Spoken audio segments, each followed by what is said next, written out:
Ladies and gentlemen, here we are. Another live stream, another podcast, another Friday Night Live. I think John's heard me say this a few times. So this is his fifth or sixth time on the podcast. And I always say I am so very excited when I have John on because John is by far one of my favorite guests because he's always a wealth of knowledge and a fascinating human being to have a conversation with. And I think tonight's conversation is going to be very interesting because I am coming solely into this, and I told John this in the green room, that I'm coming into this literally just wanting to learn something, because I am totally in the dark when it comes to trout and how trout and bass interact. But I know that those green fish like to eat those really kind of colorful fish, and I'm just very interested in the interactions. And so I think the best way to learn about something is to learn about it like directly. Like I can go throw trout baits all day long, but why does a trout do what a trout does? Where does a trout live? What does it do? How does it function? I think that makes me a better angler on the back end. But here we are, ladies and gentlemen, like I said, another podcast. Mr. John Hammonds. John, how are you, sir? I'm doing good. I'm glad to be here again. I love it. Dude, you're for all the people listening on podcast form, John is rocking a wicked beard. Like it's definitely not as full and mountain man as mine, but it's clean cut, looks good. I love the white in the goatee part. That's just, dude, it looks good, man. I'm really digging it. Thank you. That the gray is new, and so are the glasses. Yeah. Oh, the glasses. Yeah, I like the glasses. They're reading glasses. So I'm 52 now, and I have fought it as long as I can. So now I'm having to. If I'm looking at you on the screen, they got to be on my face.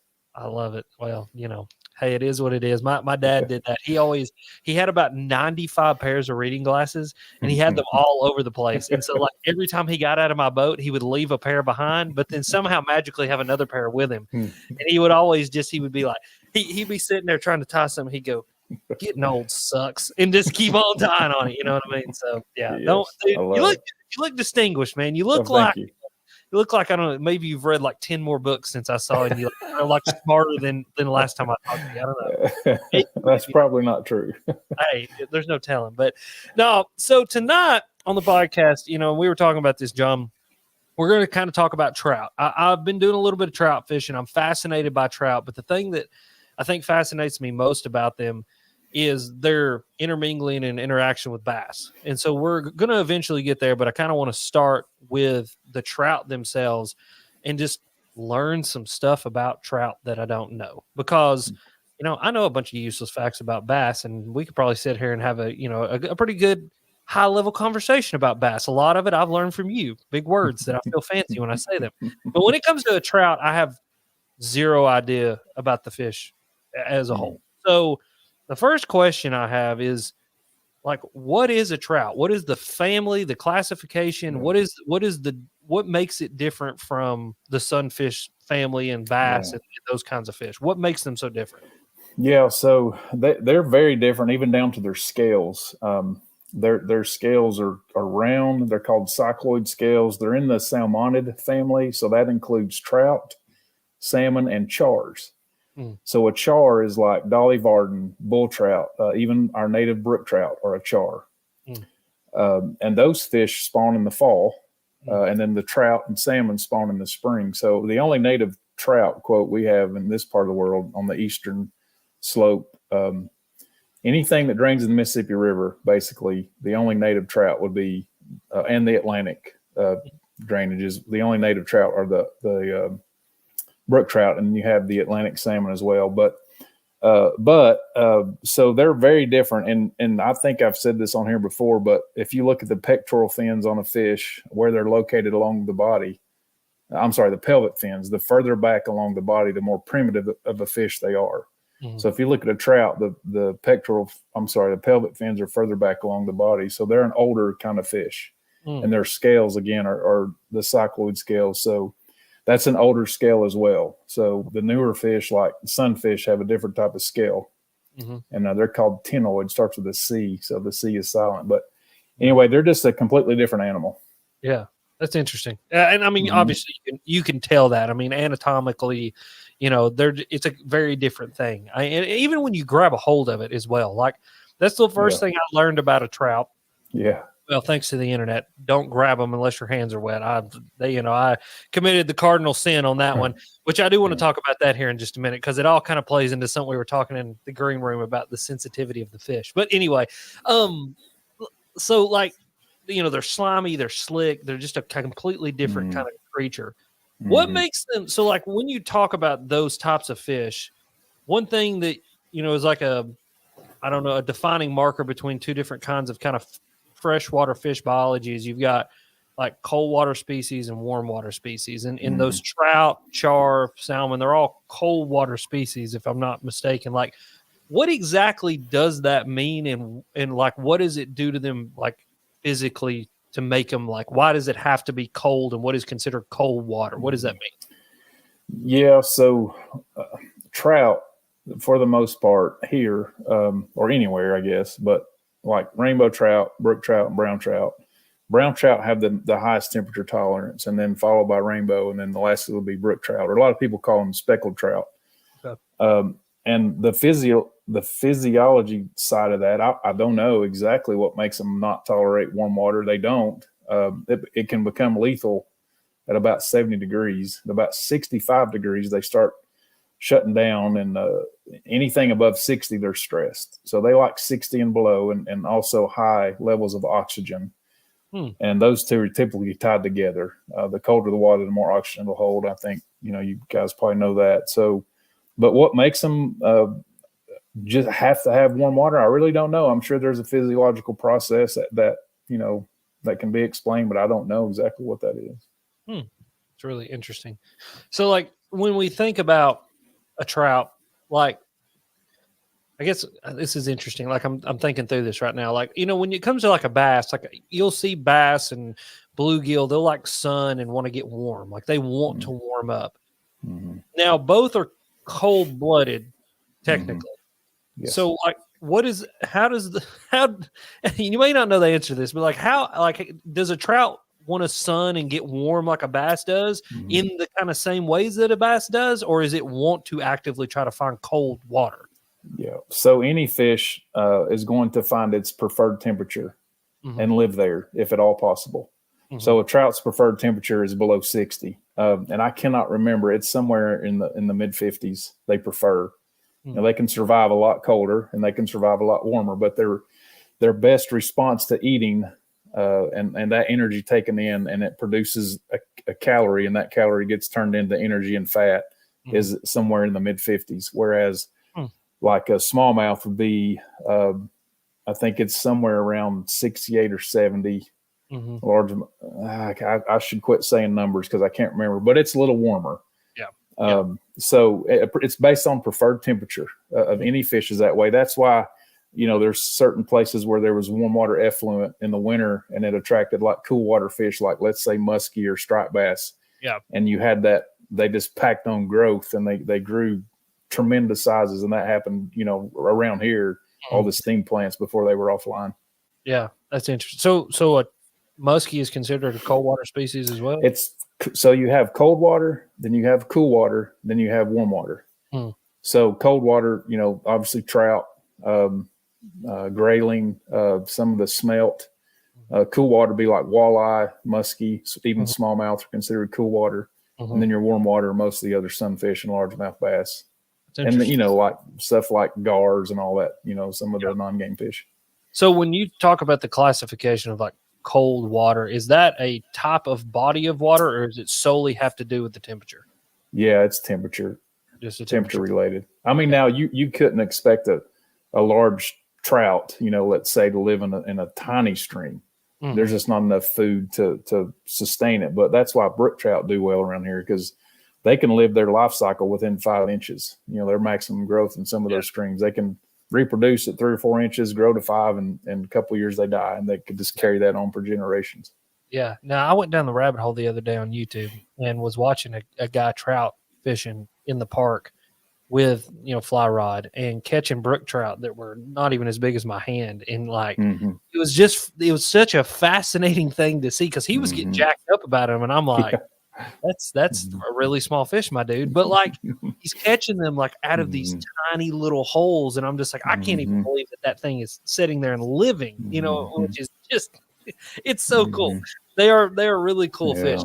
So now, kind of tell me. Here's something I definitely don't understand. Like, you've got stock fish and you've got native fish. Obviously, there's like the big things about that. Like, a native fish means that it's here, it's always been here. They're actively spawning and they reproduce. The stock fish are put there by humans, but anatomically, I feel like they look different. Is what makes like what? So like, you know, when you think about a largemouth bass, spotted bass, smallmouth bass, for the most part, anatomically, they all kind of look the same across the board. You know, you'll get the shorter, fatter ones up north, the longer, skinny ones down south. But for the most part, they all look the same. But for me, like, I was catching trout and they all look different. Like, you would catch really bright ones that were, you know, like vibrant. And then you would catch these like pale ones. And then you would catch a big fat one that it's like whole head structure was different than the smaller one's head structure. Like, what is the deal with that? Is that just the species? Like, what? Explain that to me a little bit. Yeah. So to step back to the native versus stock. So people like me, we refer to those fish as wild fish. Of course, native is a different meaning when you're talking fish nerds or, you know, science nerds, whatever. Yeah. So, but yeah, you're correct. It's a fish that's been able to reproduce, naturally raise a clutch and carry that a couple generations. And so nature just selects for those traits that benefit that individual fish, and that's what's going to be passed on. Now, at a hatchery, the traits are selected for what can live with 1,000 other ones within, you know, a square foot of water. I mean, maybe not that many, but, you know, like, so there's different strains that that hatcheries prefer, and different hatcheries do better with different strains. So you get a more, you know, that fish is going to look a little different. And then also just the environmental factors and stressors on that fish and what it eats can really influence the color. Like the copepods and things like that. The scuds, the name, you know, the little roly-poly kind of looking aquatic insects. People call them scuds, but they're like kind of like a crustacean. And when trout eat those, their flesh gets really pink. And they can also come out in their colors. So those big, nice rainbow stripes, you know, you'll see that more prominent. So color in fish is really not it's more of an environmental, like things in the environment, what they eat causes the color variation a lot more than just the individual fish. That's why it's really rare that you identify a fish by any kind of color. Yeah. It's always something else. Huh. That's really interesting. Yeah. That's really interesting. So speaking of things that trout eat, this is something, it's kind of, we're going to probably go down a little bit of a rabbit hole here, but like the first thing that I noticed about trout and catching trout is they like very, very bright colored things. What is that? Because, you know, when you think about a bass and even some other game species, you know, a muskie, they like bright colored things, but for the most part, you know, you want to kind of mimic forage, you know, more natural colors. But I feel like with a trout, even in gin clear water, it's like, if it's bright pink and flashes, it's like, I want to try to eat that. Like, what is that kind of, what is that predatory response and why do they have it? Yeah, it would be the same thing as like, you know, reeling a crankbait by a bass and just have an instinctive strike. So their method of feeding is they especially rainbow trout, compared to like brown trout, they lay in those feeding lanes, and the most aggressive, you know, dominant fish, occupy the best feeding lanes. And so they're testing things as they come through. And, you know, there's little eddies in their bodies. And, you know, you mentioned the slime on them, they're very, you know, the shape, they're very streamlined. And so it takes very little energy to stay in water, and they can find those little swirls in that stream. You know, a stream flow is not just the same top to bottom, especially with rocks and things. Those little round rocks cause that. So they can find a spot where they're not expending very much energy, and it looks like they're in, you know, water you can't even stand up in. So there's that, and that food particle is coming by really fast. So in order for them to take that food particle, they got to be quick and do it, and then they can just spit it out if they don't like it. So they learn over time what's best, and then the further down that line you go, you know, the food gets picked over. So at the biggest fish, the most aggressive, the best suited for whatever, you know, all those little factors are going to be up front, and on down the line, the smaller ones and the less aggressive and the less fit. So they've got to maybe hit the little shiny pieces, a lot of them, to get one piece of food, whereas the ones up front can just be more picky. Yeah. So you're going to have a lot of trial and error in those fish in the tail end of that. Yeah. Yeah. It was very interesting to watch. I literally stood the other day while I was trout fishing for 10 minutes and just watched the trout swim around. And it was fascinating to see them, like you said, trying things. Like, I've never seen a bass do that, but I think a lot of it has to do with the fact that you don't get to really see bass like you do those trout just because the water's not as clear. That's why I say I love fishing up north, like during the spawn, because you get to see bass do things you don't normally get to see them do.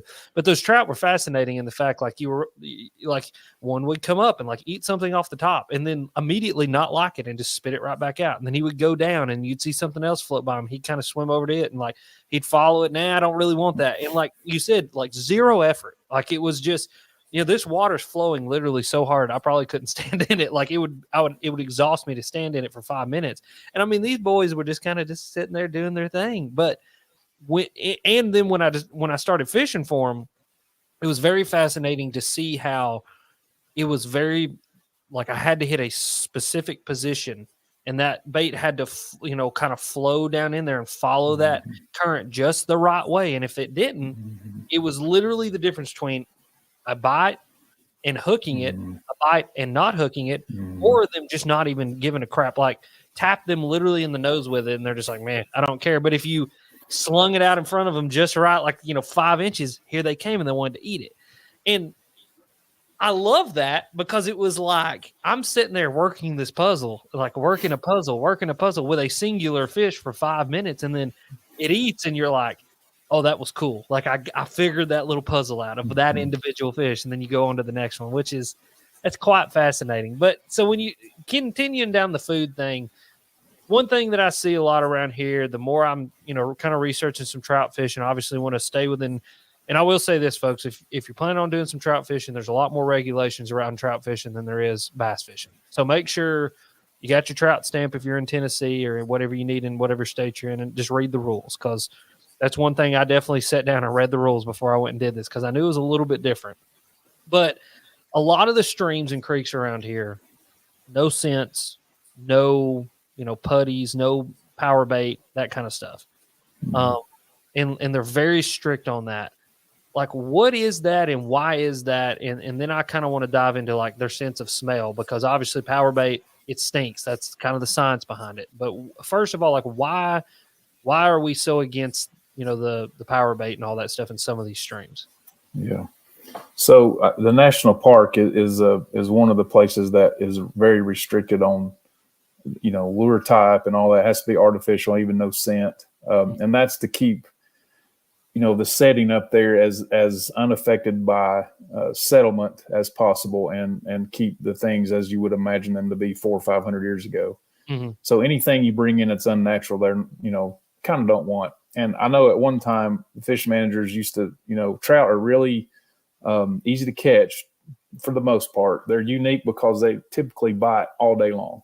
Bright sunlight, any condition, the water's, usually cool where they're at. They're happy. When it gets hot in a reservoir or a lake, fish slow way down. Well, trout, their water's pretty cool or they wouldn't be there. So they're typically pretty happy. So they're feeding a lot. And also, there's also that aspect. Oh, okay. So the baits and the scents and whatnot would make those fish swallow the hook more or the bait. And there was a real high mortality associated with trout swallowing hooks. So I think that, kind of stems from that. And then also it's kind of like archery hunting versus rifle hunting. There's places set aside for the, the kind of purist, a lot of the fly anglers, like that. And they don't want to wade up the stream and, with their fly gear and, and that kind of, experience, and then have somebody over there, throwing corn. Yeah. And, I guess it's just kind of that's just kind of maybe ruins that experience. So that we try to set aside as fisheries managers, those places that people have a unique experience. And it's no different with stocking. We stock certain species in certain places instead of just everywhere. So that's part of it. Yeah.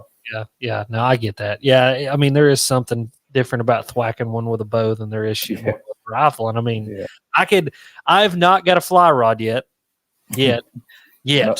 It's coming probably, but that's one thing that a lot of people that I talk about fly fishing with and who are enthusiasts of it tell me, they're like, man, it's never going to replace conventional tackle for you just because they know how I like to fish. But they're like, but it's a completely different experience. They're like, it's the difference between driving a Dodge truck and a Lamborghini. Like, it's just they're both will get you point A to point B, but it's a completely different experience to do that, which is very interesting. Now, talking on the scent side of things, one thing that when you talk about, like, they're called salaminoids, right? That's Salmonidae is the family. Salmonidae. There you go. That's a new word. I'm going to use that one. I'm going to slip that one into conversation somewhere with somebody. So when you talk about that kind of family of fish, one thing that you see are things like trout and salmon that will swim hundreds, if not thousands, if not tens of thousands of miles. We don't really know how they do it, moon phase. But, one thing that they are starting to determine is scent plays a lot into that.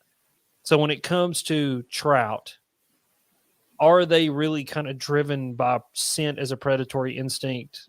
Like, is that why things like power bait are so effective against them? Like, what, and like corn, like, why is corn effective? Like, is it a scent thing? Is it a sight thing? Like, what is it that makes those fish have that predatory instinct? It probably is the scent. I used to know the answer to that, and I cannot remember. There's something about corn that, oh man, that's 20-year-old stuff. I can't remember, but yeah, I mean, scent is definitely a factor. And I think it's one of those things that we don't fully understand. Yeah. And is it important to manage a population? Probably not. But is it important to sell lures? Probably. Yeah. So there's folks that look at that kind of thing. But from my job standpoint and what I do, it's not really a big factor to understand all that. Because we typically try to manage with regulation with size and creel limits, and then have those, areas like I mentioned to kind of protect those, the style of fishing that people like. So it's gotta be, or they wouldn't have it in the bait. It works. Yeah. It's just very interesting to me. Like, I feel like you said, like, if it didn't work, why would they put it in there? And I feel like with like regulation, and I get there's a definition of the regulation, like for the purist and then for, whatever else, but it's just interesting to see like fish interact with different things like that. And like to see the trout itself interact with power bait like it does, like to have them literally, put a piece of power bait in the water where you can do it at, and like see them swim over to it. And it's like, and I just wondered if you did that in like a green pumpkin, or something blended with a pot, would you still have that same kind of response? And a lot of that thought process comes from, knowing that there's salmon that swim 10,000 miles year round, and then they go back to the exact creek on the exact rock that they respond on. And like, it's like, how did it do that? And it's like, what can we, Mark Sexton, we were talking about Mark Sexton before in the green room, and I was at the science symposium down there, and he was saying that I don't know how they got this data, but he said that they've determined that a bass can smell 1,000,000 times better than a human can in water, which he said water is a very different, vector. Yes. He says a very different vector to live in. He said, but like when it comes to scents, if you were to put it in human standards, that a bass can smell 1,000,000 times better than we can. And like, that's amazing. It is. It's amazing. And so it makes you think the same thing with a trout. Well, if a bass can smell 1,000,000 times better, then what are some of these salmon and trout? Like, are they smelling 10 million times better, to be able to go back to the locations where they respond and things like that. It's just, I think those are those fascinating, like, existential questions that we ask as anglers, but we may never get the answer to, but they're really fun to talk about. Yeah. We, as humans, we view our world through sight. It's extremely important. Yeah. And other animals, not so much. So, so the scent, it paints a different picture in their brain. Yeah. It's just amazing how nature is. It never ceases to amaze me. Oh, it doesn't me either. And one of my favorite things that Mark said at that science symposium too is he said the first rule that you need to understand is you're not a fish. You don't even understand what they live in. And I'm like, I like that. Like, it makes you, because we as anglers and we, I mean, you as a biologist, me as just a normal person. I like that you kind of think you're a superhero. But me as a normal non-biologist person, like, we do tend to, and we've talked about this before, like, and I always mess this word, I can't say it. Make animals like humans. We want to tend to think animals think like humans, see like humans, interact with their environment like humans. and all we're doing is projecting ourselves onto something that literally lives a completely different exist. I mean, like in really, when you think about it, and this is a little bit of a rabbit hole, but like when you really do think about it, it's like a bass almost lives in a different, or a fish lives in a different dimension than us. Like it's not, it's like we reach into their dimension and we pull them out of their dimension into ours for a little while, and then we put them back. And it's like when they go back in that water, the way they perceive sound, scent, noise, lateral line, like they have another sense that we don't have. That's an even crazier thing. And so I don't know, very interesting. I love that. I love that. Now, when it comes to trout, do trout have lateral lines? Yes. So they have the same kind of scent system that a bass does. It's down the side of their body, some in their face, same kind of deal. Okay. Yeah. That's really cool. So now I want to talk about how bass and trout interact, because we as bass anglers, when bass and trout start interacting, normally something crazy happens. And what crazy happens is bass start getting really giant. So there's a lot of guys who are, when we look at lakes like Dale Hollow, when you look at lakes like Parksville, when you look at the Ocoee system, the Hiwassee system, you look at Little Pigeon and all that, all those things, you're seeing a area where bass and trout start to interact. So one question I do have about trout is, and I don't know any other way to phrase this, how dumb are they? Like, are they like bass are very wary creatures. Like they're very, like, it's kind of like a cat. Like they're very curious, but they'll also run as soon as anything kind of goes awry. What's a trout's temperament? Are they the same? Are they dumber? Like, kind of tell me about them. Yeah. So that probably comes from the stock trout. So when you grow up, as a fish, even though, just like you said, we're not fish and we can't even imagine. Yeah. But they're growing up from the time they're hatched till they're stocked with no stimulus to run from a predator. Now they're instinctive, they do. So they've never had that, they've never had to use their flight or fright response to a degree that you would think of being in the wild. So when they're stocked, they're relatively easy prey until a big smallmouth comes ripping through the school and you see scales fly up, and then they're like, oh, okay, it's time to run. Yeah. So, so that's kind of like that. But as far as their general behavior, I mean, wild trout, as soon as you step into that little, if you're looking at it from underwater straight up, you see that circle, and it's refracted light, which means it comes from an angle, so they can kind of see behind them with their eyes on the side of their head. So especially like in a wild trout stream, and I've got from working in the Smokies, thousands of miles logged, walking in the stream with a backpack shocker, and also looking out in front of me and watching those fish run. Yeah. And they're very, very leery. And if you sit there on lunch break and watch them, and a bird flies over and they see that shadow, same kind of thing, they zip under those rocks in a hurry. So I think most of that kind of thought would be because the stock fish are dumb. They've not been exposed to that stimulus to, run away. Yeah. So kind of going down that thought process, when we talk about, let's just say the state of Tennessee, let's talk about the nation as a whole, but the state of Tennessee, like when we, hold on, I'm trying to think about how to ask this question.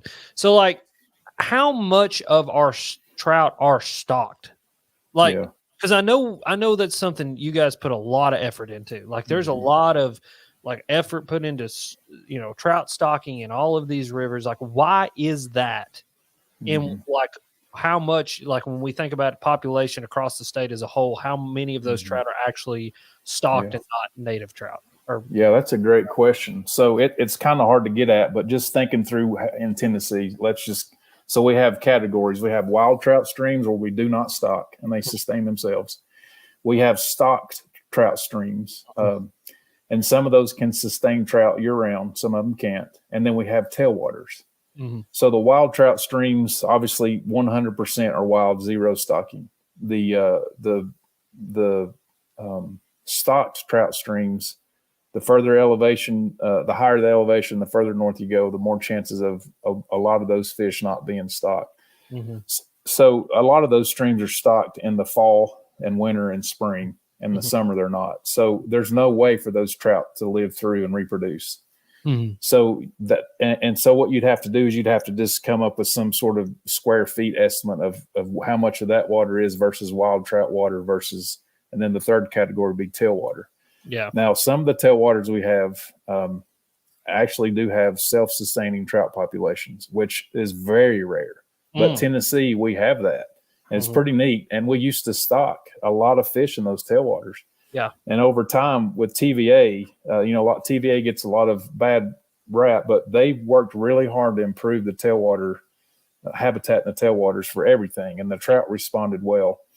So like South Holston, Watauga, even the Clinch River there, downstream of Norris Dam, there's a lot of natural reproduction. So much so up in Watauga and South Holston, we no longer stock brown trout. So it's really cool. It's a very good success story, overall. So there's a lot of trout in there that we don't stock. So that ups those numbers, but let's move out across the country and, places like in Arkansas, the White River, I couldn't knowingly tell you that how many of those fish are wild, but I don't think very many. I do know they have incredibly good growth rates and they survive very well, but the chance to reproduce in those larger tailwaters are pretty slim because there's not much habitat. They need some reds and some areas to small gravel, those little interstitial spaces for their eggs. So, you're going to go across the country and probably find both, but I would say, and another reason that tailwaters are stocked because it's an artificial environment, and TVA, at least in our part of the world, TVA is mandated to provide an alternate fish and activity and resource because it, technically messed up the natural stream. So that's part of what, and then the Fish and Wildlife Service get funding through that. So that's why you have Del Hollow National Fish Hatchery that raises, hundreds of thousands of trout a year, and then the Irwin National Fish Hatchery, and they get funded through those licenses, and it's called FERC. And I could, that's a lot of stuff people probably don't want to hear, but that's just the way it's set up. So that scenario is all across the country. So a lot of the tailwaters get stocked, and a lot of the wild streams don't. And then some streams get stocked once in their lifetime, and they make it, like those high altitude lakes, like in Wyoming and Colorado, those little alpine lakes. We were talking, in the green room about stocking from an airplane. And I know a guy that back in the 40s and 30s, he took his mule team and stocked 2 or 3 dozen different little lakes back there in the Teton National Wilderness in Wyoming. He was telling me about it. So those have been stocked once, but they're not. So, there's just all kinds of those scenarios. But as a whole, I don't really know, but there's a lot of both, Yeah. Well, now why is that? Was it overfishing at a point in our country's history? Is it climate change? Like what is it that makes those fish just not survive? It's typically, so like out west, you would put trout in a lake, quote, and if it froze solid, you wouldn't have trout. So it was kind of trial and error. And here it's the complete opposite. If it got too warm, you wouldn't have trout. So you have to sustain their population with stockings, yearly. Yeah. Does that answer your question? So like, no, what I'm asking is like when we look back at history, like, okay, so we have to put so much effort into stocking trout. Are we stocking them in places that they just weren't, and we're putting them there now because we like catching them, or are we replacing a population that we at one point messed up? No, we put them because we thought it was a good idea, and we wanted a fish that could catch. Back in the Depression, a lot of that was done just to, basically keep people alive. Morale and food. Yeah. So in the Smokies is a great example, and there's tons of data and history and stories and just folklore around it. But the logging industry was extremely important in the early 1900s. Yeah. So when they logged the streams, and we talked about temperature being a big factor, and brook trout are the ones that are least tolerant or have the lowest preferred temperature. So as they logged all those the mountains and opened up the canopy, well, it allowed the water to warm up. Not only that, but it brought in sediment. So those brook trout were just, they couldn't make it. So people brought in rainbow trout. They did better. So that's how they got there. So a lot of that was that same kind of thought process. Whereas, you know, again, a tailwater was, okay, we know trout can live here. Let's go ahead and put them in here because the stuff that's native or supposed to be here can't live anyway. So we might as well have trout and something to fish for. And that thought was done all over the U.S. You know, that's why you have rainbow trout that are native to the Pacific drainage streams all the way across the U.S. and the world, for that matter, where they can live. That's interesting. That is so very. So are trout native outside of brooks? Are rainbows and browns native to Tennessee at all? No. Brown trout are not even native to the U.S. They're in the I guess you'd say the European Atlantic drainages. Really? So those were brought here. When were they brought here? I mean, estimate. Early 1900s, when a lot of that stuff was going on. Yeah. Okay, so here's this is one of those things. Okay, rabbit hole of all rabbit holes. All right, you ready for this one, John? We're about to go off the rails here, buddy. So I was at the Houston Space Center, a couple of weeks ago for the Science Symposium. Okay, well, first things first. If you've never seen a rocket in person, they are phenomenally bigger than you could ever imagine. Second thing is, I don't think we ever went to the moon after seeing all of that stuff built in 1969. And now to back up even more, in the early 1900s, some dude went, you know what? We'd have no way of oxygenating this water. We ain't got no fish preservatives. We ain't got nothing, but we going to stick this brown trout in a barrel, put it on a ship, and we're going to ship it across to America. It's like you just wonder, where did the aliens come in and how were they involved in that? That's just crazy to think that a trout made it across the ocean back then. Yeah, I've never thought about that, but you're 100% right. I don't know, but they came here from Europe. The DNA, kind of how you can trace your ancestors. The brown trout that we have can be traced back to a section in Germany. That's crazy, man. Yeah, it is cool. Crazy. That's cool. It's crazy, but that's cool. I don't know. Yeah, dude. When again, a rabbit hole. We were walking around the Houston Space Center, and they were like, 1960, whatever. I mean, when it was one of them, it was like early on, and like we're standing. I'm looking at this rocket, and I'm like, "There's no way we built this in '69. There's no way we built this in '69." And then you go up to like the Appalachia Powerhouse, and you're like, there's no way we built this in the 30s. How did we build? Why are we not building things like this now? I'm like, where are the aliens at? How are the aliens involved in this? I don't know. It's funny. Rabbit hole again. I love it. We're gonna get back to fish here in just a minute. It's you're in for it tonight, John, because I'm telling you, when my brain gets going like this, there's no telling where we're gonna go. Okay. Have you ever heard the story of the pyramid that they found before they built Norris Dam? Oh man, that sounds familiar, but no, I can't remember the details, but it does sound familiar. So I saw this on TikTok. Now, ladies and gentlemen, do not believe everything you see on TikTok. I had to fact check this one myself. But really, before they started the building of Norris Dam, they had a seismologist come in, and he was, I guess, setting off TNT in different ridges around the area in which they were planning on building Norris Dam. Well, he set off one charge that unveiled the corner of a pyramid. And this pyramid was like 150 feet down into the sediment. So like way down there in history. And it was like 200 feet by like 300 foot. And it was the base of a pyramid. I mean, like essentially like a pyramid. And it was very, like it almost was identical to the footprint of like the Aztec pyramids and like the Mayan pyramids. And just a very interesting and like, but the thing is like there was one news story written about it. There was like one old picture from like the 1920s, early 1930s taken of it. And then they covered it up. I mean, they built Norris Dam and they covered it up. And like nobody kind of knows where it's at. They don't have the exact location of it, but just makes you think. And I love that. And the reason I bring all that up is because when you start talking about like the folklore and like the history and like when you start thinking about like early 1900s into like that 1940 time frame right there. And then we get into World War II, but like that whole history right there, it's like, I feel like there's so much that happened that just like wasn't documented and wasn't really taken account of because like we were just trying to get through the Depression and a world war. We weren't worried about, the pyramid that we found in Tennessee, but it makes you want to go back now that we're not in that situation and go, how are the aliens involved in that? I mean, it's wild. You know what I mean, man? Oh yeah.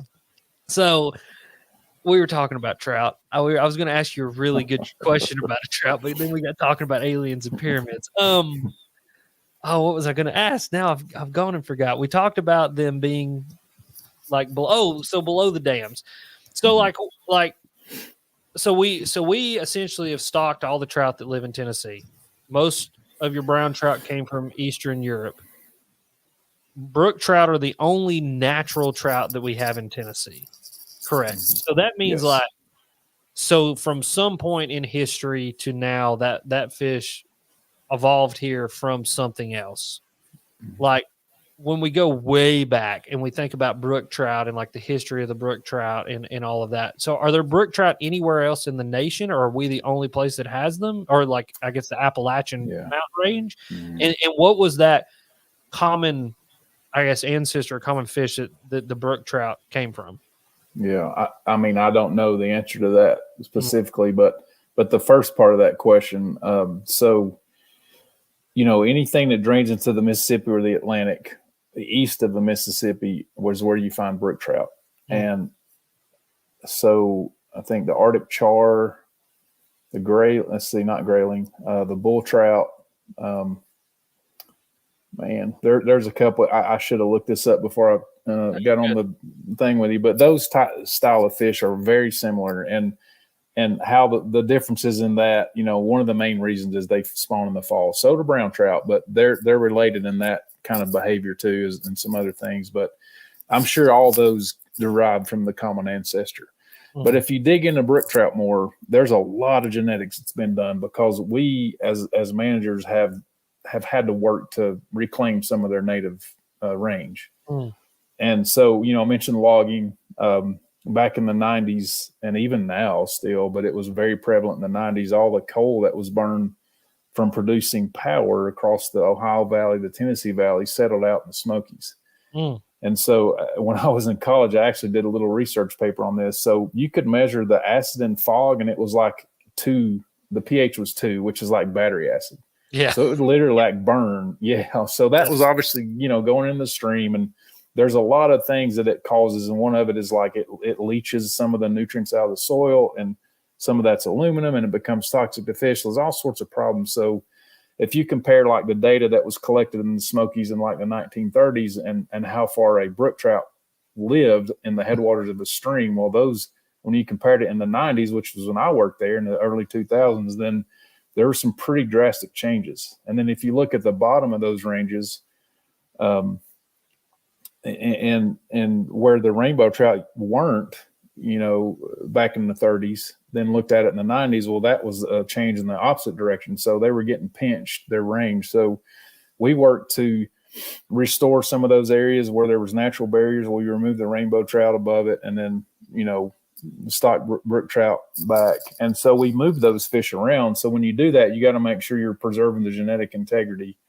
And the genetics, I think we've talked about this on this show, of just, the technology now, because of supercomputers and being able to lay out the entire DNA, billions and billions of proteins in a row and how they pair up. So they can tell like where these fish originated by stream. So that's cool. So it is really cool. Yeah. So having said that, now you have to have good baseline data, and I was, fortunate enough to get to do some of that stuff. So there's some lines you can draw. And so we have what they call the Southern Appalachian brook trout, which is in our streams anywhere in Tennessee for the most part. And then above kind of Virginia, and you get on up in there into Maryland and on up, it's the Northern brook trout. Yeah. So what happened was, before we knew that, we as managers, the Northern strain brook trout, just like I mentioned, some of the strains, hatchery strains for rainbow, they would do better in a hatchery. So we stocked brook trout as well. And so all those fish came from Northern. So you got streams out there that grew brook trout that were 12, 14 inches or maybe 16 inches. Yeah. And then the other streams, they wouldn't get no bigger than 7. So if you started looking at genetics, it was very clear the ones that grew bigger were northern. So the northern fish had genes that grow bigger than the southern fish. So we've been trying to keep that more pure. We meaning TWRA, the Forest Service, the Park Service, and using all those genetics to do that. So yeah, there's distinct clades of brook trout like there is anything, but we know more about that, and cutthroat trout as well. There's so many, and it's the same thing because they get isolated. If you think about it, even brook trout, like let's say if you look at it, I'm trying to think of 2 very close waters that are far apart, but imagine, a stream that's on one side of the hill and you walk a few miles over the ridge to the other. Well, a fish to get across that ridge by water may have to go out into the Mississippi River and Atlantic Ocean to get back over. Yeah. So they were very much isolated for a long time. Yeah. So, and cutthroat trout are no different. Yeah. So you have a lot of these little individual clades or genetic anomalies of brook trout, but the problem is they don't look enough different to be able to get people to say, hey, this is really different. So, we worked through all that, and we're still doing it. And that's cool. But yeah, there's basically on the East Coast, there's a northern strain and the southern strain, and the southern strain are what we call brookies, speckled trout, and they just don't grow as big. And again, they can live their life cycle in a tiny little stream and grow no bigger than 5 inches, and just continue that, generation after generation. I have to say, a trout they're appealing to me just because of how cool they are. Like that's cool. Like that's big. Like that's like I think, like, to just kind of repeat what you just said is like you literally can have from stream to stream because of just the geological features that separate stream to stream, that by walking or by air, you're talking a quarter of a mile apart or a mile apart. You have literally 2 genetically almost completely different fish that are both within a species. But I mean, like, a little bit of a rabbit hole. Like, as we get into genetics, are we gonna see more classifications of subspecies of fish, or do you think just for simplification of being biologists and helping to kind of keep conservation rolling in a direction, are we going to keep it simple, or do you think we'll see more classifications with genetics? So yeah, that's kind of getting to the good old lumper splitter conversation. And the more ubiquitous a species is, let's say largemouth bass, they're everywhere. Yeah. Then it's hard to split them out. But let's say you have a Cumberland arrow darter, which only exists in 2 streams in the world. And then you find it, 100 miles north, and we've always called it that. And suddenly it's like, wait a minute, this fish is way different. Yeah. So you kind of want to split that out, but there's consequences of that too, with being, and I say consequences kind of tongue in cheek or loosely, like once you say, hey, this is different, then there's a lot of stuff that comes along with that, and which should be, you should also preserve that fish so it becomes endangered and all that. So, and then there's also the thing of it takes a lot of money and work to split that fish into a different species. And we're seeing that work done right now in crayfish. But, if you look at black bass, now we have 14 species, and, 15 years ago or 20 years ago, was there 7 or 8? So it's being done, but it's those little smaller, it's not like largemouth or smallmouth. It's the fish that live in a small watershed, and they get that isolation like we just talked about. And people used to just group them into one fish. Well, like the Alabama bass is an example we've talked about on here. Same exact thing. Yeah. So this depends on the fish, but that a lot of that work is being done, but it kind of goes back and forth. But the bowfin, are you familiar with the bowfin? Yeah. So what was they calling them? Brenda? I caught one on a frog, and my buddy said, "Don't put that in my boat," and so I boat flipped it anyway. So yeah, I know what a bowfin is. Go ahead. Okay. Good.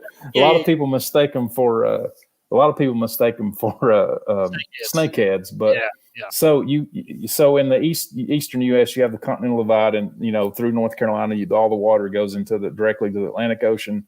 Yeah.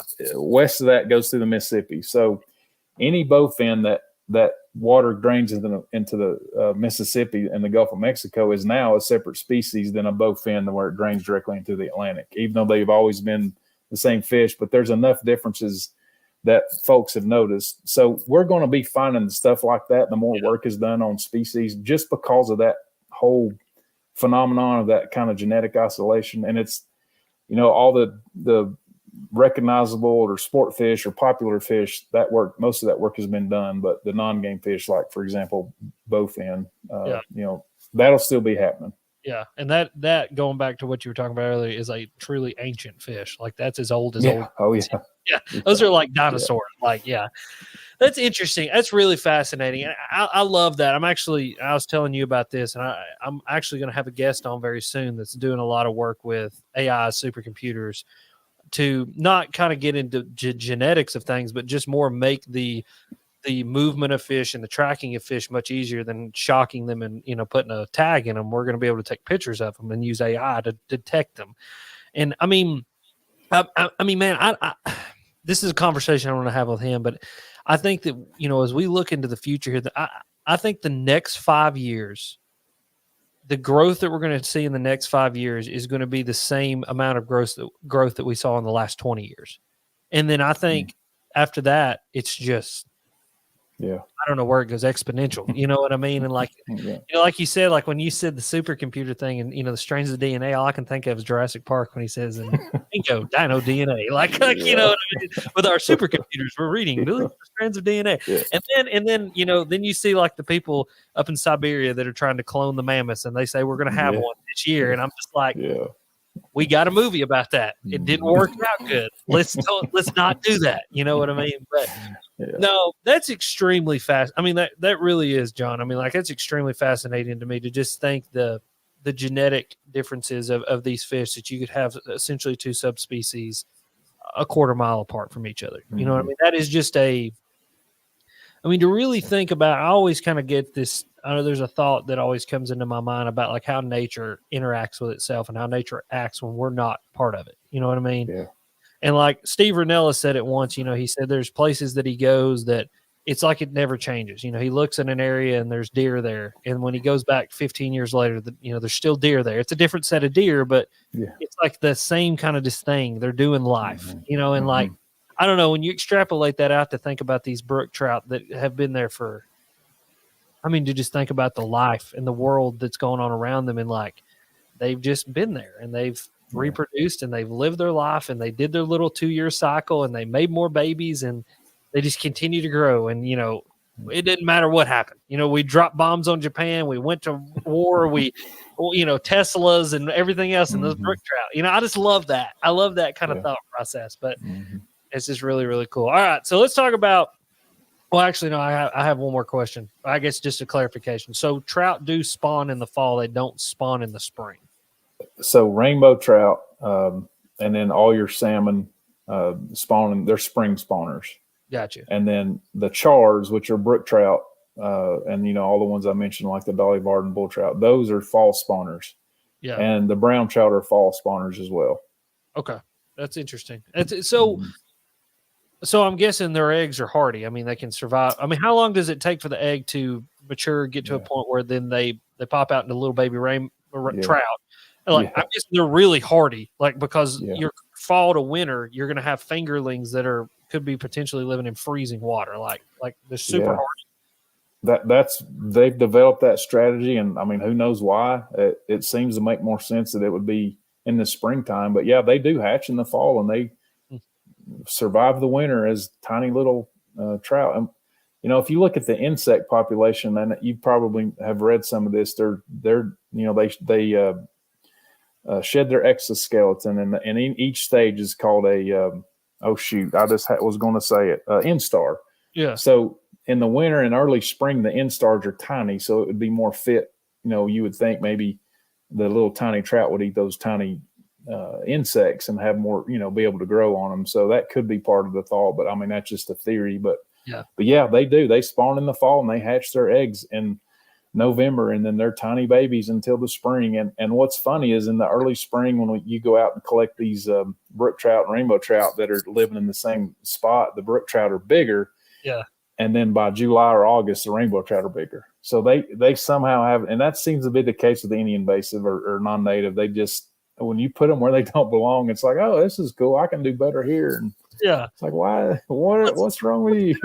Yeah, that's very strange. That's crazy. It's just crazy to think about. Like, it's like they have their babies in probably like the the worst time possible. And it's like the most desperate time possible to be a creature outside. And they're like, yeah, we'll have our babies. And the babies are like, yeah, we're going to do great. Like that's so weird to me. That's cool though. That's cool. So bass trout interactions, I find it fascinating. This is one thing that I think to me is still sort of a mystery of how it all works, why it works the way that it does. But we know that when bass start interacting with trout and they start eating stock trout, because I don't think we're going to see many situations, just kind of talking what we've talked about tonight, where you're going to see bass eating native trout in a lot of scenarios or a lot of wild trout. It's just not going to happen. They're going to probably be eating stalkers because, like you said, a little bit dumber. They don't got the fight or flight until something tries to kill them, and they're going to take the full advantage of eating them. Now, all that being said, like when you think about a smallmouth, a largemouth, a spotted bass, we both know they're very opportunistic predators. But one question I do have, and you may or may not know the answer to this, is when you introduce something new, a new stimulus to a predatory fish, and we'll just use predatory fish as a general bass. I mean, this obviously will affect bass. That predator prey kind of interaction and that predator instinct that those fish have, like with a trout, and you throw a bunch of stalker trout in the river. When a bass sees that, is it just see an opportunity to kill something, or do you think that there's any apprehension there? Because, and the reason I ask this is anecdotal. I have seen places that have trout in them and they've stocked trout into them, but the bass, it's like they don't know how to eat them. But then all of a sudden, they figure out how to eat them. And when they figure out how to eat them is when all hell breaks loose. And when it's like they go from to this and they're that big around. What is that? Like, what is there any scientific explanation as to what that is, or what is that? Yeah, I don't think so. I mean, there may be somebody out there that could figure that out. I mean, just thinking through, like we talked about before, the selfish gene and what causes a fish to do its thing. And I mean, it could be just kind of like a response to that. Like you say, there's suddenly a new fish and it's like, okay, I got to wait before I make a move because I want to preserve myself or whatever. I don't know, or it could just be a group of fish have learned it, and you just like they learn how to avoid baits after a while. It's uncanny, introduce something new, Alabama rig, for example, and it was catching every fish out there. Now it's just another lure. So it's probably something tied with that kind of behavioral instinct that allows them to do that sort of thing. Huh. It's very interesting. It's like Parksville is a good example. Ocoee System's a good example of, I'm telling you, we're going to see the state record broke here before too long because they've started figuring out how to eat trout. Yeah. They just figured it out. I don't know what it was. Yeah. Like they were after the bluebacks that had been put in there. They were after the alewives. They were after the bait fish, and they were big, but they weren't like monsters. Yeah. And it's like I've seen this transition now where like that big one that I caught, the 6.5 pounder, it spit up a trout. And I didn't know what it was when I first saw it. I was like, what is that? Like, I was like, that's some sort of bait. And it was a little fingerling, like stalker sized trout. And I was like, oh. And it's like, it's just this weird interaction. It's like this weird combination of things that start to happen. And I just wondered if there was like wow, it just like, it's like they figure it out. It's like they go, oh, we can kill that. And then it's like they all figure it out. Like once one or two of them figure it out, it's like they spread the information somehow and they go, yep, we can kill those. And like you'll literally see when the stocking truck pulls up, the bass are like sharks coming to chum. Like they're sitting there waiting for them. They start stalking these trout and literally the water starts boiling because the bass and the muskies show up and they're like, it's dinner time, and they just feed. You know what I mean? Oh, they do. And I was looking at that too. And before the show, like, okay, how many calories does a shad have and how much protein and all that versus a trout? And it seems like shad are better for fish to eat. But it could be one of those things where one year the shad population was low, and so trout was left, and they targeted trout and just stayed on that target. Who knows? Anything like that could be the case. But but they definitely learn it. I mean, it's not a secret. And I don't think it's debatable whether how many trout are consumed by the the predators that are in there versus how many are harvested. I mean, people still catch them, and harvest plenty of them. So they're still there, but there's no doubt that they're getting eaten by other fish. Yeah, it's just very interesting to me. And what's funny is I'm I'm going to give a little juice away here, folks. So if you're this far into the live stream of the podcast, you're about to get some juice. I've been reading stocking reports just to see where they're stocking trout at, just to see, because I know there's bass there. And it's like, and what's interesting is me and John and Josh, we went and tested some things last year and looked at some things. And one thing that I was doing is every time we would go somewhere that I knew trout also lived, I would see when were they stocked, when's the last time they were stocked, and where did they stock them at. And you would be amazed. And again, anecdotal. It's not like I've electrofished these places, but you would be amazed. The 1-to-1 correlation of stocking in an area and the size of fish uptick. And then when she got downstream a certain distance, the size of fish then downgraded again. And a lot of it had to do with the separation by physical barriers like shoals. And so like you would have a pool that was closer to the area that was stocked or in the area that was stocked, and you would have a bigger class of fish living in that pool. And then you go the pool down that's down, from that, that physical barrier like that shoal, and the size class of fish goes down because it's like they're feeding on a different prey item that isn't a trout. And it's just interesting. So you were saying that like you were looking like a shad, like is a shad calorically better for the fish? Like what is it in a trout that makes fish fat? Like why do they get so, like what makes them, it's like a goby. Like why do they blow up like that? What is that? Well, so, they're probably able to eat more of them. I'm going to imagine they're easier to catch than a shad. So there's that. And then, and it would be the same with goby. So it may not be that they're just that much more caloric. From the stuff I looked at, they're less caloric than a shad. They got different fat content, different protein content. Matter of fact, a trout was made up of like mostly water. Yeah. And I forget it's like 80-something%, and the shad was like 60-something%. So, and shad are definitely oily. Yeah. But anyway, so there's all that to go into it. And if you think about, so with trout, you're adding a prey source that took no nutrients out of the system. So it's like fertilizer. So anywhere you have trout stocked, it's like fertilizing that system. Yeah. So you would totally expect the outcome to be larger prey or larger predators. Yeah. And there's a guy, actually, I helped him with this research at Tennessee Tech that looked at walleye in Watauga and South Holston, where we stock trout pretty heavily, and tried to determine if that was a measurable thing. And he did some, I think I've used this term before and you liked it, but it was called gastric lavage, where they throw water or force water into the mouth and it comes back out without killing the fish. And I got to use that station too.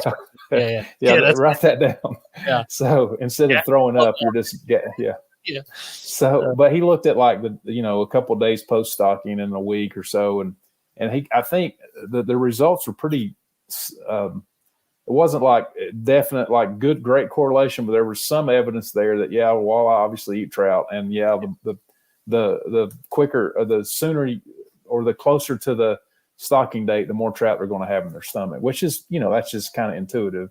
Yeah. But how much does it affect their growth rate? It's kind of hard to tease out, but if you just think about it like that, like it's adding a nutrient to the, like fertilizer, like you're adding to that system without taking the nutrients that's already there. Yeah. Well, and it's kind of a means to an end too with a trout, because like if it is in an area where let's say, you're talking about stocking below a dam or stocking some stream with trout that also has bass in it. And we get down into August and the water hits 75 degrees. That bass is fine. It's going to go find other things to eat. The trout are like, I guess what I'm saying here is like, there's only so many pounds of fish we can have per square acre of water. Yeah. It's like the trout being a means to an end. They're either going to get caught, eat, or die. And it's like you can put a bunch of them in there, which is just like you said, fertilizer, a supplement on top. It's like us. It's like a guy eating protein shakes or drinking protein shakes. Like, he's going to eat his normal food every day, and then he's going to drink that protein shake on top, which helps with muscle repair and just makes him have that extra nutrients to get the growth to get swole. And I guess a bass could be essentially the same way. Like when you think about a trout or any other supplemental, bait fish, food source. It'd be like throwing fish food out there to them. I mean, it's like not only do they have shad, crawdads, crappies, all this other stuff, and then I also get a protein shake in a trout that when it's like, and they don't have to put much work into them either. So it's like huge return with not much investment of energy and I just simply to sit there with their mouth open and wait for it to swim by because they're dumb. They don't run.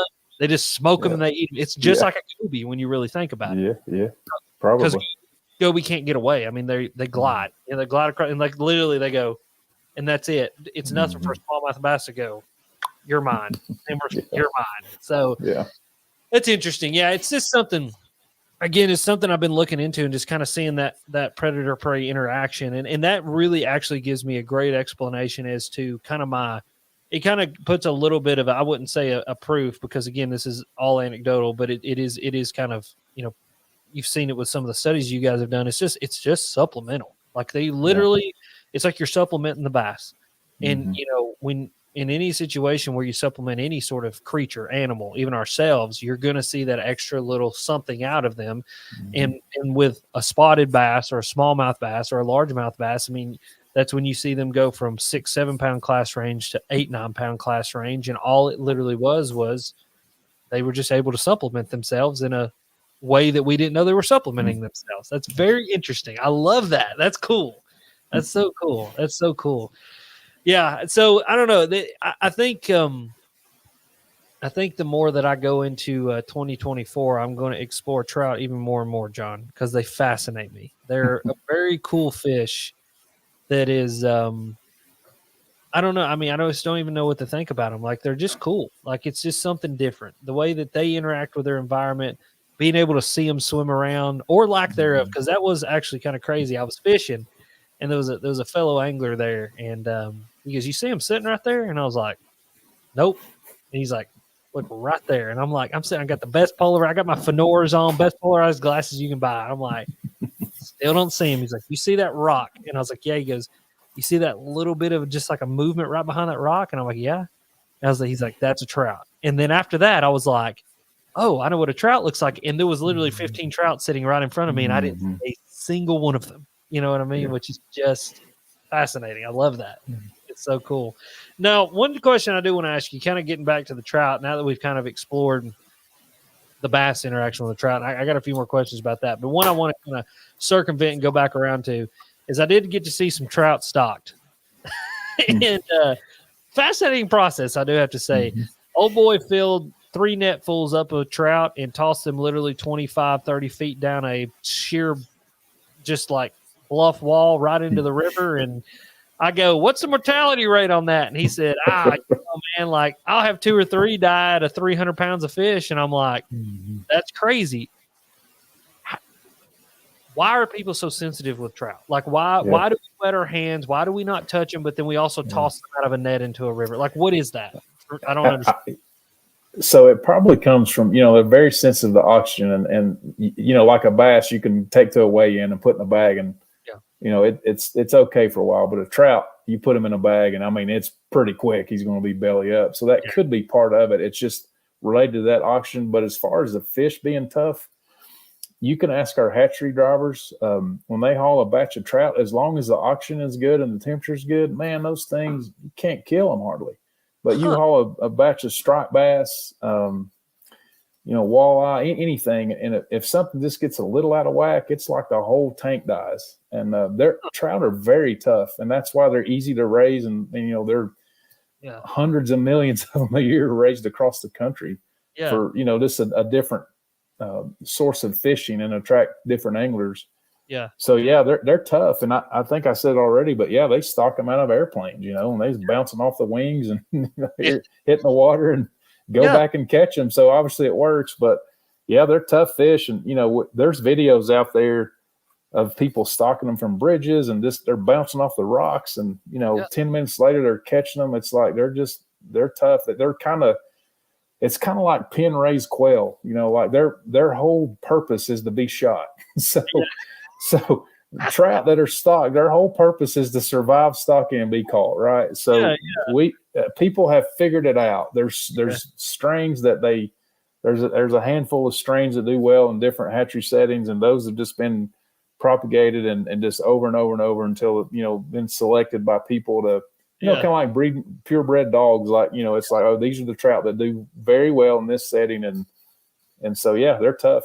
Yeah. That's so they're just breeding trout to be able to take a right hook from Francis Ngannou. I mean, it's just like, it's Mike Tyson fish is all those are. Dude, it's exactly, I was cracking up because I'm cracking up because let me back up. I don't want to ruin the video, but this isn't going to ruin the video. But like, I go to Bass Pro Shop, I buy a trout net. I'm not going to touch the trout. I'm going to be Mr. Sensitive. I've been wetting my hands, doing all this stuff. Yeah. I'm standing there with my little trout net, my little medium light, spinning rod. The old boy just tosses these bad boys straight up in there. And literally, like you said, trout hits the rock, bounces off the rock, and hits the water and goes belly up. And I was like, well, that one's dead. He goes, nah, give it a minute. And I mean, sure enough, here it went. And it was just like, all right, I'm good. And just swam off. And I was like, that's the damnedest thing I've ever seen. Like, I was like, that is nuts. So now they do have slime. I want to step back a little bit. They do have that slime coat that's important to them, and it can affect them, and they can get sensitive to disease, or they're sensitive to disease. And if you mess up their slime coat, but as far as being just a tough fish to handle, they're tough. So like with the slime coat with them is so obviously bass are sensitive too with the slime coat. You can be a little bit rougher on them and not. I guess tend to affect them as much. Is it because of their scale composition that makes them so much more receptive to like disease on their skin? Yeah, that's a good question. I would say it has something to do with that. And also, if you think about how you handle a trout, you can't lip it like a bass or, kind of squeeze it behind the jaws. They're so tough to handle. Yeah. So you have to really kind of grip them or get creative to handle them some way. So I think, when you lift them out of the water, they just go berserk. So I think that has a lot to do with it too. It's easier for you to wipe that slime coat away just by taking it off the hook, because it's a lot harder than it would be a bass. Yeah, I mean, and I'll go ahead and tell people straight up, like a lot of people are like, use barbless hooks when you're dealing with trout because it's just easier just to deal with them, period. Like not like that I'm worried about hurting the fish or whatever, because like you said, a lot of them, they're bred to be caught. Like, and that's the thing about, stalker trout, like, they're bred to die. I mean, it's a weird ethical conundrum, but it is what it is. But like just for the simple fact of dealing with the little mugs, I mean, like, cause they get in a net and it's just like death roll. And then you're trying to get them unhooked and they're hooking themselves back and just dead it, and then you touch them and it's just like, it is like grabbing a hold of a snotty banana. And there's just no way you're going to get a hold of a snotty banana that's moving. Like, it's just the way it is. Yeah. It's just kind of crazy. Now, I do have a couple more questions. I'm fascinated by the trout. As you've noticed, this was supposed to be a podcast where we talked about bass trout interaction. I got all I needed to know about bass trout interaction. They're dumb. They eat them.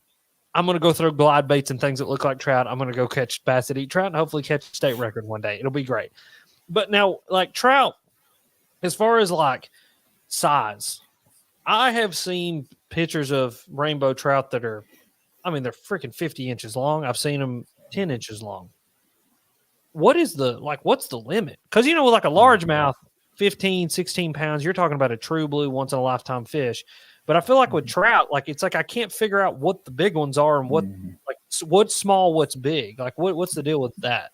Yeah, that's a good question. So if you think about their environment, they can live in a small stream or up to a reservoir if it's cold enough.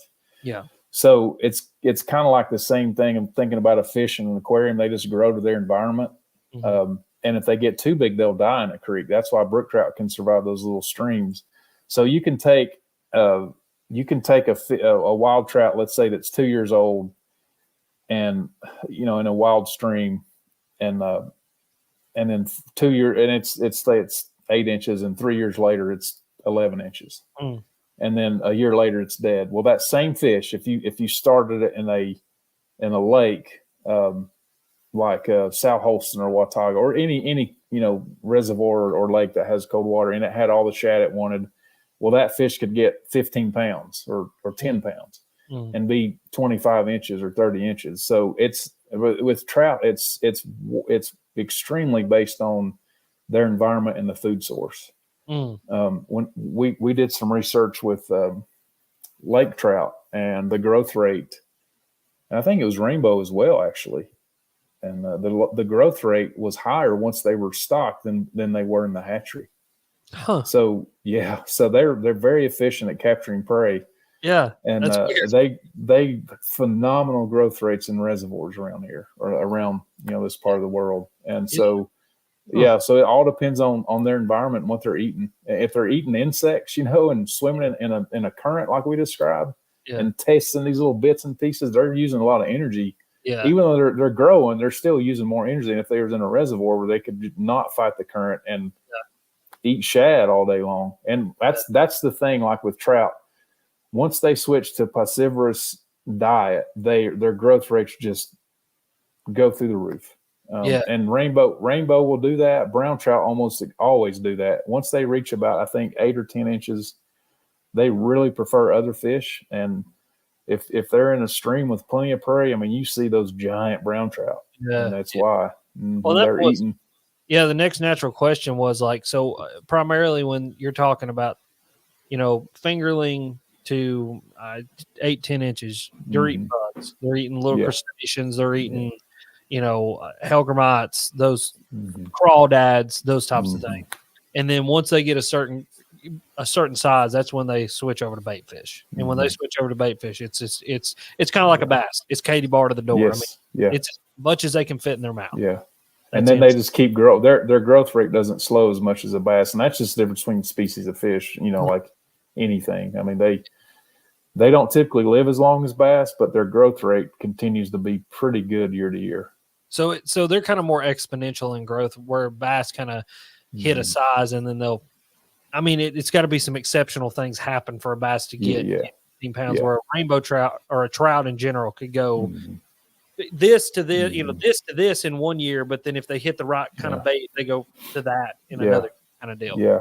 And the other part of that equation is they can find their preferred temperature in those reservoirs where, even in the wintertime, they're still going to be able to find water that's closer to 60 degrees. I mean, obviously not when it's the coldest, but most of the year they can find that temperature in a reservoir that provides them that maximum growth.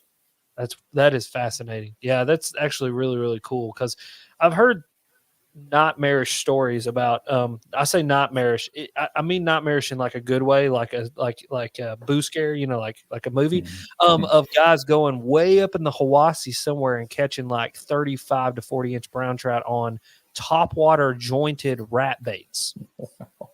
So if anybody knows anything about that, I want to participate. I want to see what that looks like. But yeah, I mean, that's what's kind of cool is you think about trout fishing, you think about fly fishing, you think about little bitty nymphs, and you think about this, but then you got dudes who go out there with full size 3-hook jerk baits and rats and glides, and they're catching brown trout. That's a big, mean ass fish. I mean, and they got teeth, and it's crazy how when you and I think that's what fascinates is kind of where that question stemmed from is you think about trout and you can think about them from this to giant, just monster predatory fish that will eat. Literally, they'll go after bass and try to kill them and eat them. And I guess it's a species difference, but it's a fascinating thing because you just don't see that in bass. You know what I mean? To go to that kind of next level of predator, you got to go to a striper, and then the next level of predator is a muskie. And it's like a trout can go from literally level 1 all the way up to level 200 all in lifespan. You know what I mean?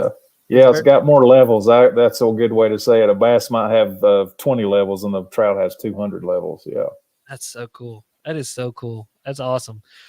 So, one more question. I'm gonna let you go because I know it's Friday night. I'm tired. I want to go to bed. Let me tell you about my day today. So, I'll have to show you this. I'm gonna send you this video when we get done. So, my mom calls. Hey, I want you to help me with a couple projects over at my house. I said, okay, sounds good. Wasn't going to plan on going fishing or anything today, Mom. But anyway, I love my mom. I'll go help her anytime she needs my help. But anyway, so go over to Mom's house and open the hot tub cover to clean the hot tub. And I guess where we had been in these sub-zero temperatures that we've had here in beautiful East Tennessee, dude, there was, and I'm not exaggerating, I'll send you the video, there had to have been 500,000 ants under the hot tub cover, chilling under the hot tub cover because I guess it was warm and it was wet and it was everything that they needed to not freeze to death. And needless to say, my mom freaked out and screamed like a little girl. And, you know, she's like, they're all over me. I'm like, Mom, there's like 12 on you. She's like, there's 100 on my shirt. I'm like, that's like 12. Like, you'll be all right. But yeah, no, it was crazy. But anyway, so if a person was going to go want to try to catch a trout, because I don't know nothing about it, and you're the biologist, you should know how to catch fish. You know, that's the rule, right? That's definitely the rule. That's a joke, ladies and gentlemen. Yeah. But if a man wanted to go catch a trout, like what is something, you know, he wanted to take his kid, want to go catch his first trout. What does that person need to go do? What do they need to buy? Like, what are they focusing on to try to get that first trout to bite something? Yeah. And with trout, that experience, like most fish, can be a lot of different things, but just to go catch a trout in general with a kid, we have just started stocking trout in the winter in ponds. Duck pond and yeah. And I would highly recommend going there, or Pistol Creek over there in Maryville. And they added a new one up in Mountain City. I think it's called Ralph Stout Pond. And those would be good areas to try, and they get stocked pretty regularly. So, and you know, it's easy bank fishing. You know, there's not flowing water to deal with, and you can throw a bobber out there with some sort of bait and hopes to catch a trout. Yeah. So that's where I would start. And then the tailwaters would be the next step. But wintertime trout fishing, you know, is pretty tough in those environments. Yeah. So, but you know, when springtime is always good, everything comes to life. And then the wild trout streams, you know, try just fishing with, you know, that power bait stuff. From the bottom, you may get hung, but it's typically not too bad. And you mentioned the drift is, if you're using artificial, it's extremely important. The drift is the most important thing. If it doesn't drift correctly down the stream, you might as well forget about it on a wild fish. And if the power bait stuff's not working on these stock trout, they will hit spinners. They do like spinners. They do. Yeah. I like throwing a spinner too. Yeah. So anything like a little rooster tail or panther martin, you know, and kids can typically reel those in the current, because it's going to act, you know, it's going to do its thing in the current. You don't have to worry about your reel speed and all that stuff. Yeah. So that would be my recommendation. Absolutely. Okay, one more question. I promise. Okay. No, you're good. You're good. What's the deal with the eggs? Why do they eat eggs? Like, I've never okay, I guess 2-part question. What's the obsession with eggs with trout, and do they eat other fish's eggs as well? Like, is that a problem? It's not a problem with managers as far as anything around here. Now, it could be in other parts of the world. I've never heard of it, though. So, you know, it could be the selfish gene. If they're eating an egg, they know it's not theirs. And typically trout eggs don't drift in the stream. So it's just another source, you know, food source. I don't know, but they definitely will eat eggs, and even salmon. You know, when I went to Alaska a few years ago, and that's how we caught some of those coho salmon, with the big ball of eggs. So, but their eggs aren't drifting, but they'll eat other eggs. So when a trout lays eggs in a nest, and now I'm getting into a world I don't know a lot about, because there's a lot of different trout species, and a lot of them may have a different strategy, but typically they lay their eggs in a nest, or a redd, they call it. And those eggs settle to the bottom, and they hatch there. And it's typically a guarded, you know, very specific habitat, gravel size, all that. So it's not like just willy-nilly laying eggs, it's going to drift. So, you know, and I'm sure in that process, some of them drift. You know, they get in the current and they drift. So they just get taken up by whatever's eating them, and trout are, you know, opportunistic too. And it could be part of that thing where, hey, I know my eggs are in a nest, and the ones that's in front of me are definitely not mine. So I'm going to do everything I can to not have competition for my babies. I don't know. That's super interesting. That's it. Are there any other fish that do that? Oh, there's nest predators. You know, sunfish are notorious for stealing eggs out of bass, and any other. Yeah, I mean, it's an opportunity for. Yeah, I mean. Oh, you mean as a strategy? Yeah, as a strategy, and as bigger predatory fish. Or is there any other bigger predatory fish that eat other things' eggs just when it's available? I can't think of anything. Trout definitely do, and salmon. So that's a Yeah. great question. I know, like striped bass eggs float. God, I mean, there's a lot of different eggs, but most fish have some sort of nest. But a lot of fish, their eggs drift. That's part of their life cycle. Yeah. That's They're why just we don't have. I call it That's why spray we. and pray. Yeah. Yeah. That's why we can't have striped bass here naturally, because there's just not enough naturally flowing stream Hmm. to hatch their eggs. That's Yeah. interesting. That's interesting. Yeah. There was one thing that I noticed, like watching videos, because you always listen, folks, if you ever need any answers for anything, you always go to YouTube. I was YouTube trout fishing, and like you said, like Alaska, there was some dudes up in Alaska and kind of northern part of our country. Alaska is our country, but like northern part of the country, and then Alaska being out there by itself. But they were using like those egg bundles, and like there was a dude who was like specifically getting like real eggs. Like he would harvest a trout, and then he would take the eggs out of that trout and was trying like bundles and then tossing them out there to catch more trout. And I just found that like fascinating, because that definitely doesn't happen in bass fishing. It doesn't happen in musky fishing. It doesn't happen in striper fishing. It's just, you would think like, and they're catching these big 30-inch brown trout. And it's like, man, that's a giant predatory fish that wants to eat something that is literally so small that you can barely see it. And the thing is, and then I guess that's another question. I'm sorry, my brain's going now. So, like, how is the visual acuity of a trout better than a bass? But I mean, because it seems that a trout can pick up on a lot more sensitive things, or is it just have to do with the fact that they're living in clearer water for the most part of the bass? Yeah, I would imagine. If you look at where they thrive and whatnot, it's typically clear water, and I would say that's probably an accurate statement. It's probably their eyesight's better, but heck, I don't know. Yeah, that's interesting. I'll tell you a little tidbit, and that Mark Sexton did tell us about a bass. He said that they've got like fisheye vision, right? And so like they literally see like a fisheye lens, except for when they start to go down onto something to eat it. And he said like that they'll get a certain distance from it, and you'll see them back up. And what they're doing is they're getting so close that they can't see it anymore, and then they back up, and that's when their binocular vision can actually hone in on what it is, and then that's when they'll kill it. Cool. Yeah, that's really cool. I've seen that behavior, but never put that together. Yep, he said that's what it is. Cool. He said that's why a lot of times, like if you're bed fishing, the fish will come like in hot on it, and then you'll get that back up, and then they'll eat it, and it's just because that fish eye is able to go binocular for a certain distance away, kind of like you with your readers on. You can see a certain distance away, but you get it too close, you lose it. I'm sorry, I just had to get you on that one. That's good, man. I love it. Yeah, but yeah, no, I thought that was fascinating. But listen, John, every time I have you on, buddy, I learn something, and I appreciate you more than I think that you know, because you're the only person I can get to come on a Friday Night Live and just pound you with questions that you probably think, man, this guy needs to read a book. But like I said, with your glasses and your beard, you look like you've read more books than me. So I'm going to let you all your book read and teach me something on a podcast.